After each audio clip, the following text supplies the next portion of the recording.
Can the Knicks slow down the Pacers' red-hot shooting leading into the Eastern Conference Finals? I've got my good buddy Prez on today. We're going to talk about that and so much more on today's episode.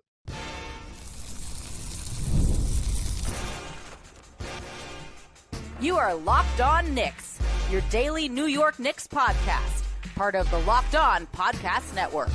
Your team every day. All right, welcome in to Locked On Knicks, your daily New York Knicks podcast. I'm Alex Wolf. I'm editor-in-chief of Knicks site, The Strickland, which you can find at thestrick.land. And today, I'm joined by a very special guest. I have my buddy Prez from The Strickland, who usually covers the draft for us, is a draft guru, just dropped his final big board leading into this draft cycle, which should be exciting at a different time. At a different time, would be fully into draft coverage at this point, and that's why Prez would be here. But today, he's here to talk Eastern Conference Finals with me. We got a great episode ahead. We're going to talk about the Pacers' hot shooting, how the Knicks can hope to contain them, or maybe just a little time off will be enough to slow down Andrew Nemhard and Aaron Nesmith a little bit. I guess we'll see as that goes. But talking about that with Prez, talking about different ways to combat the Pacers and their depth and much more on today's episode. But first, I want to thank you all for making Locked On Knicks your first listen today and every day, whether you're checking us out on your favorite podcast platform or taking in the sights and sounds on YouTube. We appreciate you making this part of your daily routine. Make sure you hit the auto download function on your favorite podcast app or the notification bell on YouTube so you never miss an episode. And there's no reason for me to hold us up anymore. Let's get right into it with Prez. All right, as promised, I'm joined by my buddy Prez from the Strickland. You might know him on Twitter as @_Presidente with a Z. And we are going to talk about the Knicks and Pacers going into the Eastern Conference Finals here starting on Wednesday. Prez, before we get into anything else, obviously this is unprecedented territory for both of us. We're two guys of about the same vintage, mid-30s, and this is the first time in our adult lives that we've really experienced true Knicks success here.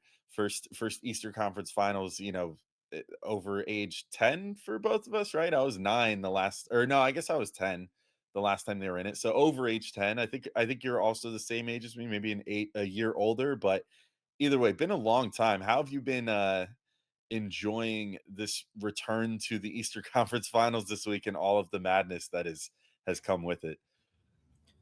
It's been wild. Yeah, I was but a wee lad, a whippersnapper in the mid '90s, so it's been a while. And I go full nerd in the playoffs where I'm just like living and dying on like every substitution and every like, oh my god, he dropped too deep in this possession. Oh my god, the switch was not clean. Blah blah blah. Like I just sometimes lose the what is it? Lose the forest for the trees or whatever.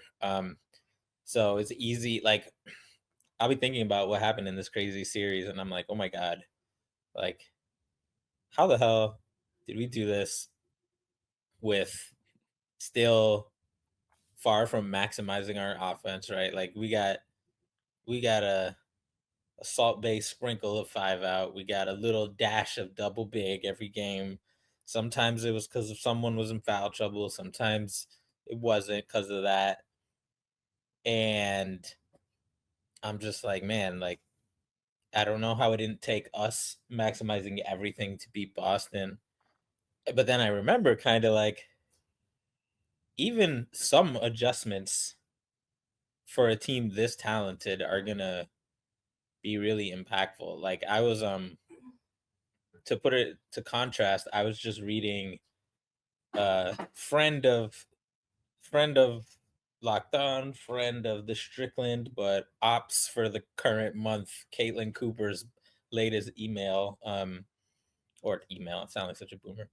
Latest post on her Patreon on some stuff about Knicks Pacers, kind of revolving around like some scheme stuff they might do, and like through the lens of how they use Aaron Nesmith, and like the whole thesis of this post is basically like a lot hinges on how Nesmith is used on both ends, and can he rise to the moment, and do they use him in the right way? And like can he be a star in his role? Meanwhile, the Knicks, it's like, no, the adjustments result in $40 million players going from really good to really to like 50 like max player levels. Like, oh yeah, if you use OG right, he becomes the best defender in the NBA, and also he might hit 5 threes. And Mikal Bridges might win the game in the fourth quarter by himself while also playing defense. Like, there's just so much more to be gained from little things, and that's where I kind of gotta remind myself, like, this team is really talented. So that's not to say, take the talent of the Pacers for granted, but we got a squad here. Sometimes it's easy to forget that. Yeah, I was gonna go a different direction to start the show, but since you bring them up, the crazy shooting variance for the Pacers in this postseason, I don't think can be overlooked. Like I don't know, you could call it, I guess it's been, I don't want to call it lucky, but it's unusual. It's unusual how good they've been shooting this postseason. They're at 61.5% true shooting percentage as a team in this postseason, which is just insane, which is best in the playoffs for any playoff team. For those that don't know what true shooting percentage is, it's basically um, it's field goal percentage, 3-point percentage, and free throw percentage all kind of amalgamized together into a shooting percentage that takes into account that a 3-pointer is worth more than a 2-pointer, and basically takes into account what all three shots are worth into the overall field goal percentage. So a 61.5 true shooting is insanity. It is crazy, crazy good. The Knicks, for perspective, are at 54.7% true shooting in the playoffs, which is the worst of the four remaining teams. So you might look at that and be like, oh, like 55 versus 61.5, like maybe not that huge of a difference, but no, that's like a huge delta. And a lot of that comes down to Nemhard and Nesmith, right? The two and last name guys that it for whatever reason for me, I always Freudian slip them when we're talking about the games afterwards. But Nemhard is during the regular season was shooting 45.8% from the field, 29.1% from three on 2.7 threes per game. So an under 30% 3-point shooter during the regular season. In the playoffs, he's been shooting 50.5% from the field, 50% from three. A 20-point jump while basically doubling his volume to 4.4 threes per game. I mean, this guy, we saw it last year. He's definitely a playoff riser. I mean, he had his moments against the Knicks in the playoffs last year, but this is taking playoff rising to a whole different level. And then Nesmith as well, 50.7% field goals during the regular season, 43.1% from three, which is a great 3-point shooter on 4.3 attempts per game. He has risen in the playoffs to shoot 52% from the field and 48.2% from three on 5.6 attempts per game. So we're looking at another guy who is more or less one and a half his attempts and gone up 5 points in the playoffs. It doesn't normally go that way. Normally in the playoffs, you expect guys to lose like 3 to 5% off of their averages because things get more physical. Things become more difficult. Like teams zero in on the 3-point line and the interior as the places to not give up points. We've seen that the Knicks have had to, adjust to different strategies by Boston and by Detroit to get by teams so far this postseason. But I guess my way to kind of wrap this up in a bow, at least for a first question here, Prez, do you think this series just comes down to taking advantage of a team that should hopefully be coming in cold-ish? They're going to have, by the time they tip off the first game, I think it's been over a week since their last played basketball game. So that allows them to get healthy and rested, but also might allow them to cool down a little bit. And so could it just be as simple in this series as if these guys just go back to shooting like normal basketball players and like how they normally shoot, that things could be, I don't want to say easy for the Knicks, but certainly easier than it appears on the surface right now, considering right now these guys have just been kind of running roughshod through their first through two series of the postseason so far. It's definitely a factor. Like Nemhard shot 29% from three on the year. Like Josh Hart shot better than that. Nemhard is a great mid-range shooter in the regular season, and he's been good from three in the postseason. But like, if he's shooting 50% from three in the playoffs in his career, I could tell you things like 3-point percentage doesn't stabilize until a couple hundred shots in. So, you know, you can have hot streaks that last really long. But you can't, if it happens, cool. But you obviously, if you're the Knicks, you can't rely on it.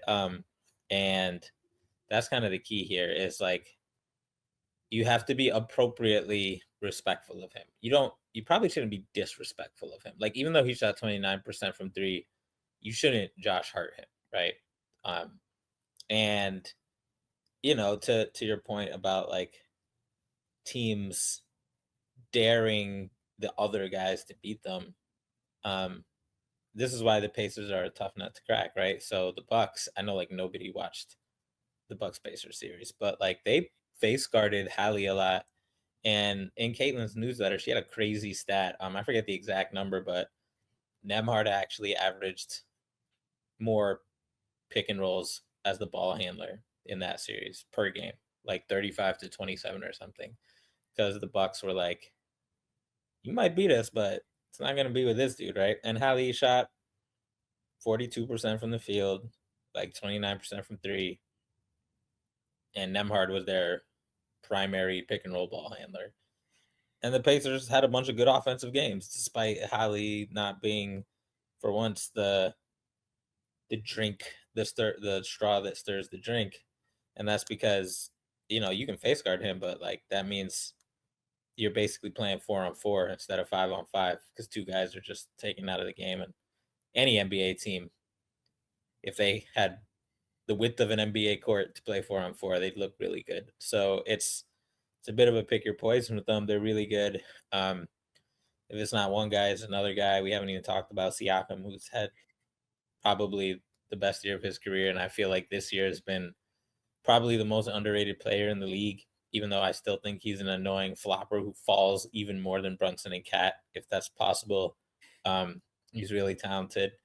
So, I mean, it'll be fascinating to see what's up with the shooting, right? Like, I mean, Knicks fans have gone through it. We're like, oh my God, Tim Hardaway Jr., 7 threes for this bum, right? Like, we've been on the other side of some shooting variance games, and I wouldn't say we've really had any of our own, but that's because like all of our guys are supposed to shoot, right? And our bench players don't play enough to have a shooting like Deuce will never have a game with 7 3-pointers in the playoffs because he's just never, except apparently closing out Boston in game 6, he's never going to play 30. He's not frequently going to play 30 minutes. So yeah, I mean, that's a really long-winded way of saying the shooting variance is something to be, I wouldn't say it's something to be afraid of, but it's something you should respect these guys. Nesmith, like, he'd been a shooter, right? He'd been a shooter since college. Nemhard is just whatever, demon magic. Just fine. We'll respect it. We got the Pope from Villanova. They got demon magic. We'll see what happens. Yeah, I guess we will. That's an interesting way of framing this series as good versus evil. All right, I'll be right back in with Prez. We're going to talk about some of the depth that the Pacers have versus the Knicks, how that might affect how the teams game plan against each other. Interesting stuff. I think this is going to be an interesting theme to look at for the entirety of this series for a team in the Pacers that likes to roll very deep with their rotations versus the Knicks who tend to play it a little safer, you could say, with their 7-man rotation. But first, I wanted to let you all know about our friends over at CarGurus. And shopping for a car should be exciting, not exhausting. But between the confusing prices and hidden fees, it can feel overwhelming. That's why I love using CarGurus. They help you cut through the noise and show you the best deals with full confidence. With over 4 million listings, CarGurus has more new and used cars than any other major online marketplace in the US. They verify dealers, provide real price analysis, and give you the tools and data you need to make the right choice without second guessing yourself. And I'll tell you what, I can personally attest to CarGurus. I've been using it a lot lately. I'm looking for a different car. I'm trying to I've got my eyes on a certain EV. I like the Rivians, and their prices are finally starting to reach a level I could potentially afford. And so I'm taking a look on CarGurus pretty often. And one of these days, I'm going to go test drive one, maybe walk away with one for myself. But if you want to check it out for yourself, buy or sell your next car today with CarGurus at cargurus.com. Go to cargurus.com to make sure your big deal is the best deal. That's CarGurus.com, cargurus.com. Um, so we'll have to see how it goes. I mean, I'm kind of with you. I think that Tibbs is going to be inclined to want to go back to playing drop coverage or whatever, or approaching the series a different way than he was approaching Boston. Although at Boston, it was also like every smallest sliver of an opportunity that he got to be like, let's go back to drop. Like he did it for whatever reason, even though it wasn't working like the entire series. If I'm him though, I'm kind of bringing some of those same principles, at least for the first couple games. Like you can't let, in my opinion, you can't let Indy take one from you on your home floor in those first two games. I think that that's dangerous stuff. I think you don't want to play around. You want to take care of business at home, because as long as you do that, you're on to the NBA Finals, which is crazy to think about. But the Knicks just win their home games in this series. They get a trip to the NBA Finals as a result. I think that uh, I would probably stick with switching and stick with that switch heavy scheme and make them beat you that way. Because I'll say, even before the Tatum injury, at their best, like the Knicks were doing some really good stuff of containing Boston by aggressively switching. And guys like Cat and Brunson, I think we're doing more against more talented offensive players overall than they'd have to do against the Pacers, depending on what switches the Pacers are able to like force or whatever. But like, as long as like you're not consistently allowing them to get like Siakam on Brunson or something, I think they could pretty confidently be like, hey, if Indy wants to try to force a Brunson switched on to Halliburton switch, I think Brunson proved in that last series like he can do a solid enough job keeping a guy in front of him that if Halliburton wants to get all the way to the inside, I think the Knicks, super talented defenders like McHale and OG can, cheat over, get a steal, get a swipe away, whatever. Like they proved really adept at that in that Boston series at their best. And I think there's something to be said for that. But I guess, uh, in your opinion, if you were going to approach this on the defensive end, are you thinking staying with switching everything to keep these guys honest? Or do you think there's a world where they can play a drop coverage, which I'll admit I haven't gone back and watched the regular season games yet, and I don't recall what they played against them during the regular season. But obviously, the Knicks won 2 out of 3 regular season games against these guys. Um, what's kind of your overall takeaway on how you would approach defending the Pacers in this series? So to me, the big difference between the two best offensive players, well, depending on, I shouldn't say two best because Derek White's the second best offensive player on the Celtics, between Jaylen Brown and Jason Tatum and Siakam and Hallie, is I think the Jays are kind of stupid, even though they're immensely talented. Like, I think we won a lot of those ISO battles because they didn't expect us to switch. They didn't expect Cat to be able to hang. And as a result, their like Celtics brain was like, what? Any bump in the road? That means I'm shooting threes instead of being like, I'm gonna try to get to the hole again and again and again and again. I'm gonna post up the smaller guy. I'm gonna try to go by Cat. Part of that is because like they're not quite the ball handlers people think they are and all that.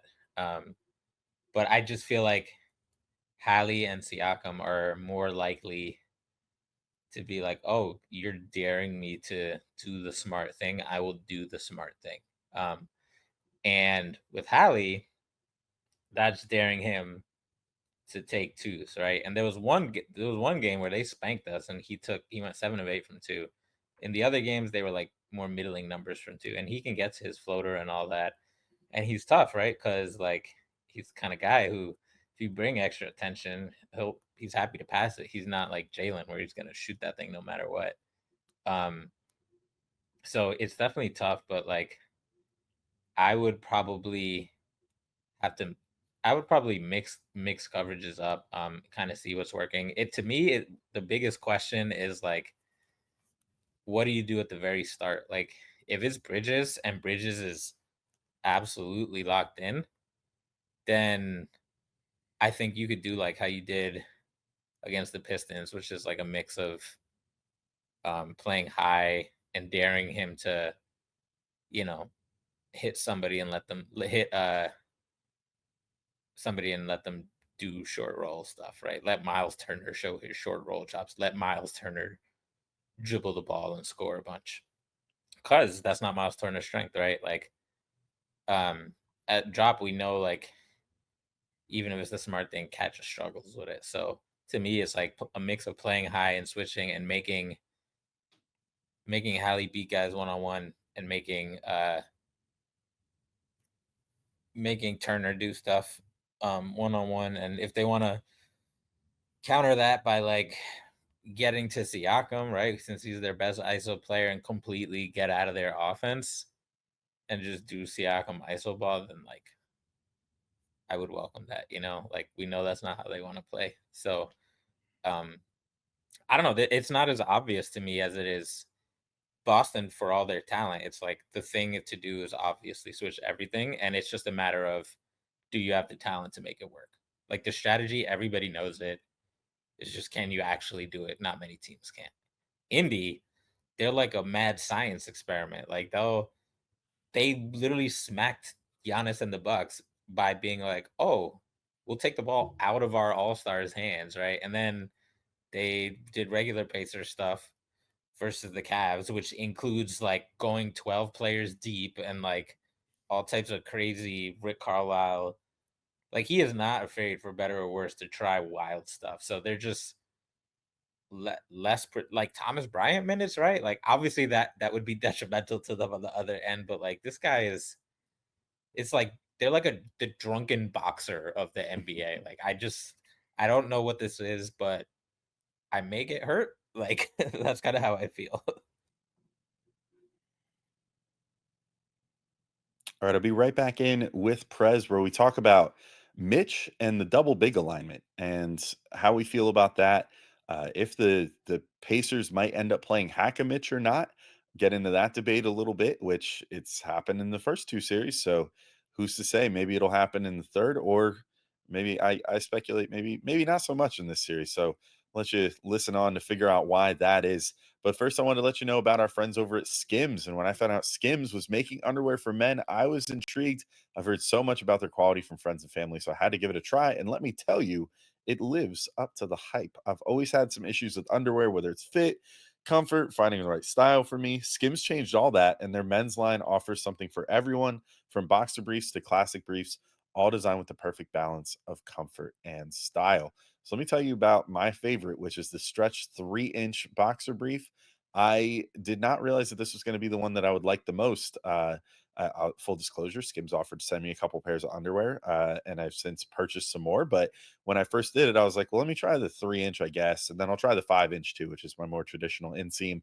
5-inch, super comfortable, but the 3-inch, very mobile, doesn't ride up a lot. So that actually was pretty great. So it sits higher on your leg, but doesn't bunch up, which has been my issue with smaller inseams before. Doesn't happen with Skims. They just stay and move with me.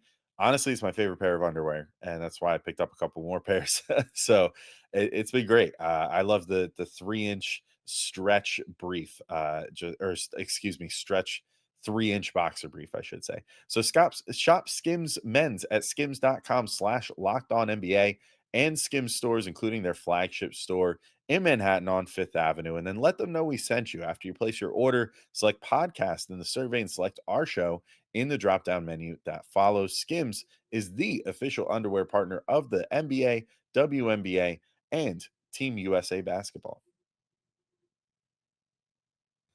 Yeah, the depth is going to be interesting as well. I mean, I know that there's been the minutes discourse has been like really weird because obviously the short rotation is working for the Knicks right now. They're effectively playing a 7-man rotation, and the guys don't look too worse for wear for it. I mean, there's been plenty of little scares like the OG, his hammy tightening up or whatever, and then Brunson twisting his ankles every like 3 times a game, and somehow just getting up and walking on it.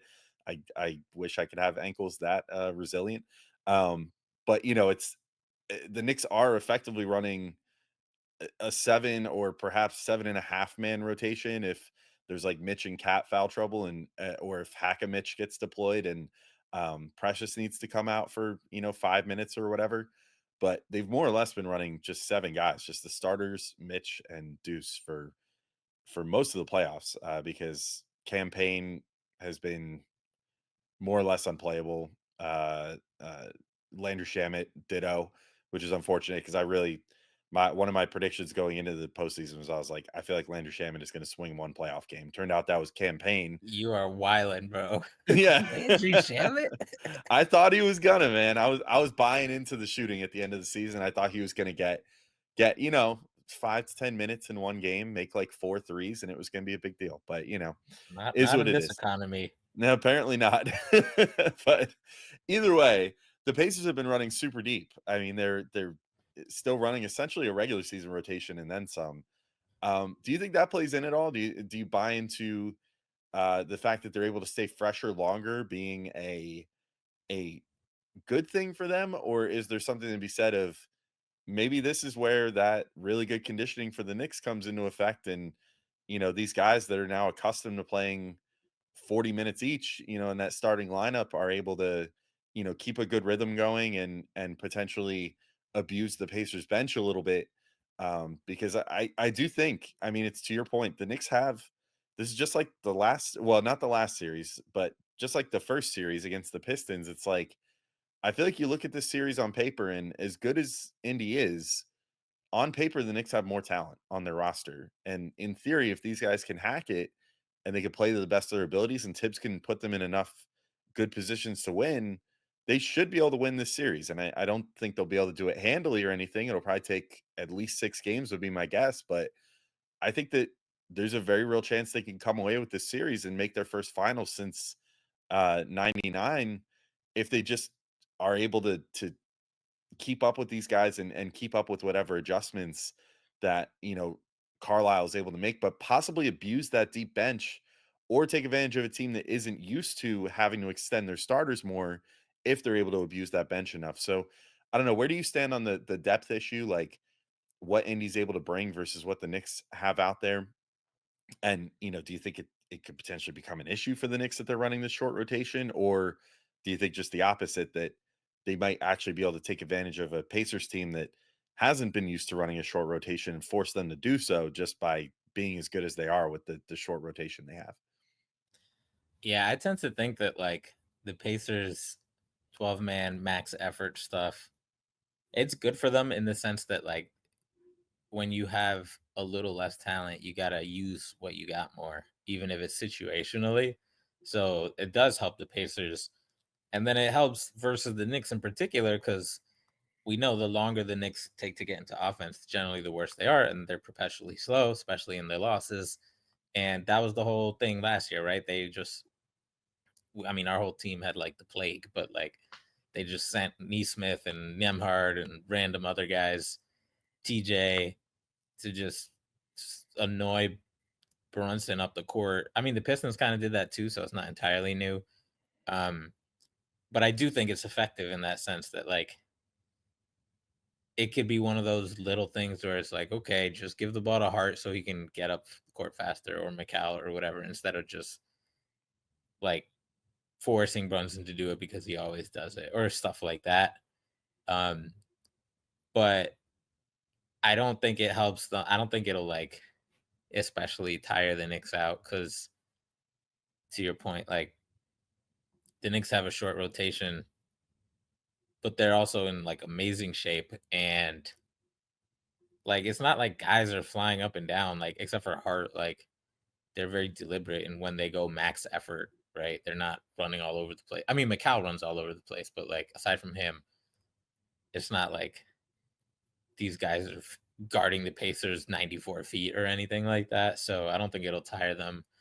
I do think it is easy for us as fans, especially particularly nerdy ones, speaking for myself, to get caught in the like, how are we going to react to this, to that, right? Especially facing a good offense. Um, but the reason the Knicks won 2 of 3, like the circumstances were very different in each regular season game, but Karl-Anthony Towns averaged 30 points a game. He had a 40 spot too. Like there's just there's nobody who can really guard him. If they try to put a center on Josh Hart, it's a lot harder for the Pacers to guard Cat with a wing, right? Like this is their thing is they don't really have wings. They have power forwards and guards. Nesmith is like kind of the only wing, and he's really scrappy and strong, but he's also extremely foul prone. So this isn't Drew. This isn't Tobias, right? Like some like burly dudes um who are veterans of the game. Say what you want about Tobias, but he has spent many years in the NBA, so he has that factually going for him.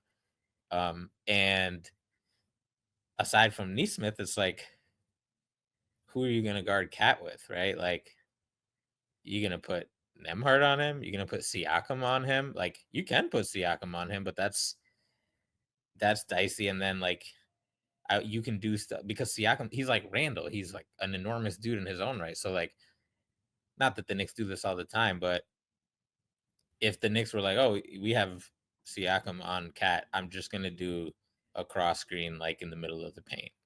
Siakam's not navigating screens, right? Let alone if Tibbs goes crazy and let somebody set a screen for Cat up high, right? Like there's just he just presents a big problem for them, and then that problem becomes amplified like times 100 if the Knicks go to double big minutes, because now the Pacers like are truly in problem mode because the center really has to take Mitch. And now Siakam really has to take Cat. And if Siakam's not in, then RIP, because it's Thomas Bryant or Obi Toppin on Cat. So like now you're in very deep water. So first of all, hope we get double bigs a little more frequently, a little earlier, right? I love seeing Mitch splash them when they do hack a Mitch, but would like to see him not be hassled so much. Anyway, that was a long way of saying like we pose a lot of problems to them that like are more direct. I feel like with the problems the Pacers propose to us, it's like, okay, well, like what coverage do we run on Halliburton, and then all of a sudden does Andrew Nemhard have an advantage and he's hot so he can continue to be a playoff riser, and he can maintain the advantage and shoot off the dribble, right? Or like Hallie is very good at hitting the short roll, and then Miles Turner, even though he's sort of limited, can at least take one dribble, make a post up or pass. Whereas like with the Knicks, it's like, nope, big guy scores on little guy.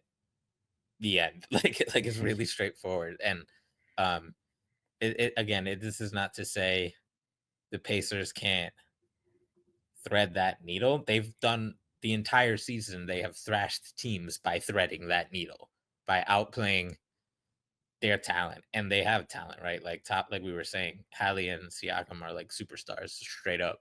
So like they might not have as much overall talent after those two, but all of their guys consistently punch above their weight, except for when you start getting like to like Thomas Bryant and Jarris Walker. So like we know Obi's a perfect example, right? Like he's the classic guy who can win you a quarter, a half, a game, but they don't have to play him. They can just be like, oh, this is a bad matchup. Sorry. And they don't really lose much. Like that's what the depth gives them. Yeah, for sure. And to your point about the double big, Cat and Mitch plus 8.4 points per 100 possessions in 90 minutes together this postseason. That's per NBA stats. All right, that's all for today, but there's plenty more to talk about, which is why I'm coming back with Prez tomorrow. It's going to be a really fun episode. Talk about Cat at length and whether he can step up in this series, really leave his stamp on this postseason, and hopefully replicate what he did to the Pacers in the regular season during the postseason.